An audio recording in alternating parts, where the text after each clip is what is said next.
most wonderful time of the year, but it can also be stressful because you know what? There are rules to play by. And I'm talking about gift-giving etiquette. And we're talking to our etiquette coach, Melba Lim, today on the show, giving us tips on gift-giving, things that we need to keep in mind. Earlier, you talked about Christmas cards. Right. So what's the deal right now? Do we do the old route with the physical Christmas cards or electronic Christmas cards? Everyone's busy. Okay. Yes, everyone's busy, and we're all tempted to go and send, the electronic Christmas card. But the personal touch is really when you write a card and send it out with your handwritten note inside.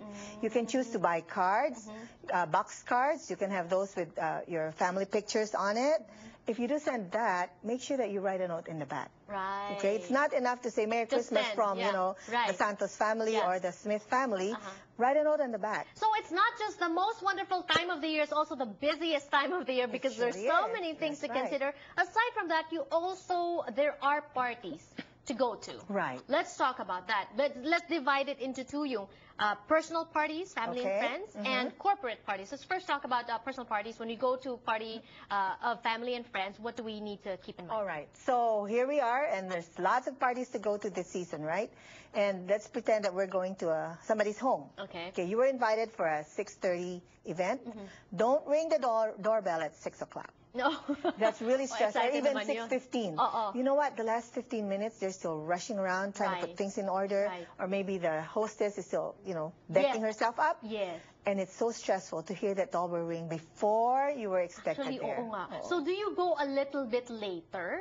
Here's 10 minutes later? Park 5 minutes ahead of time. Park outside and ring the bell at the time that they ask you to be there. Okay. Right. And then, what about giving a gift? Are we obliged to give a gift to the hostess or the host? It's always good to bring a hostess gift. And this season, you know what? Get a really nice, beautiful poinsettia pot. Okay? So it's easy. Or flowers in a vase. Don't bring flowers that are wrapped because the hostess has to look for a vase. Right. That pressures her. She wasn't ready for that, right? But give a flower. What about dessert? Some people bring desserts Some people do, yes. And some people like to bring bottles of wine. That's fine, right? What about attire, outfit? Okay, outfit.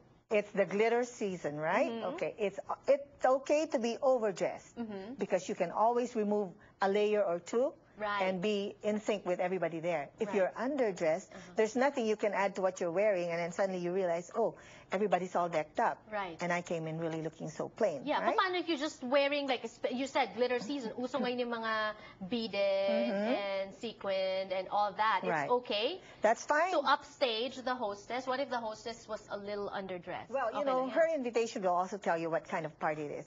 If it's a casual party, then, you may have one bling or two. That's fine. But if it's a really go all out for the holidays, then she'll deck herself up, and so can you. All right. And the most important question is, when do you know when to leave? All right. When do you leave? About 20 minutes after dessert.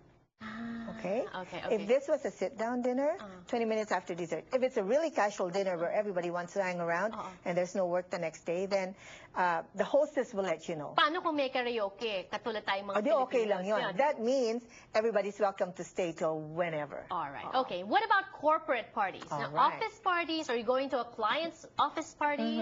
Okay. What do we need to keep in mind? Corporate parties. When the big bosses are there, we really have to be careful. They're not there just for the socials. Really? They're there to look at all the staff and to see how you fit in the company. Okay. So we have to be on our guard. Now, but you also have to work up your manners and your charm, okay? So you make sure that you greet all the corporate bosses and make sure that you go around and, mingle with the people in the room. In that breath, do you give gifts to your bosses, superiors, supervisors? Okay. If you were to give a gift, it should be something that's very impersonal, okay? Maybe like cookies or, specialty coffees. These things. Wine you could. Don't go overboard going for the really expensive wine because your office mates will think that you're, a show off. But then at the same time, your bosses, if you can afford a lot of expensive things, your bosses might not give you a raise anymore because they might think they're paying you too much. Well, lots of bosses are even cutting down now. Times are really hard. But one thing that you can do in the office is to pool for one gift. Right. If you pool your resources and give one big gift from everyone, then that evens out. You may have a lot of money and the person next to you doesn't have too much, but when the pool full gift is given, then everybody's a part of it. Okay, and Yeah. then another thing is, what's the number 3 item? All right, the number 3 item, dress well, but Okay. be professional about how you dress, okay? Okay. And also in the same breath, don't lose yourself. What do I mean by that? Okay. Don't go looking for the mistletoe and wanting to kiss everybody that's inside, okay? Or don't Okay. go dirty dancing there, because you know what? You still have a job tomorrow. So, you want to be able to keep your head high up, that Right. you didn't lose your senses there, right? Yeah, so don't drink too much. Avoid alcoholic drinks, because if you're a person that, loses yourself after you've drunk, Right. and you say a lot of foolish things, you make a fool of yourself, well, you got a job tomorrow, and Right. you have just ruined yourself. Yeah, right? you know what? I love it. Every time you're here, that is a gift in itself, Melba. When you come here, it's a gift to our viewers, giving us tips, because some people, we don't really think about these things. It's so busy, and sometimes we get so lax, we think, oh, it's fine. So I hope we can have you back. Of course. We'll My talk pleasure all the time. Yeah, Yes. other different topics too, Of right? course, of So for course. now, happy holidays. And to you too, All Janelle. right, and more power to you. Thank If you. you want more information about Melba, that's the website on the screen, also email address. Thank you so much for joining us today on the show. Have a great weekend. I'll see you on Monday.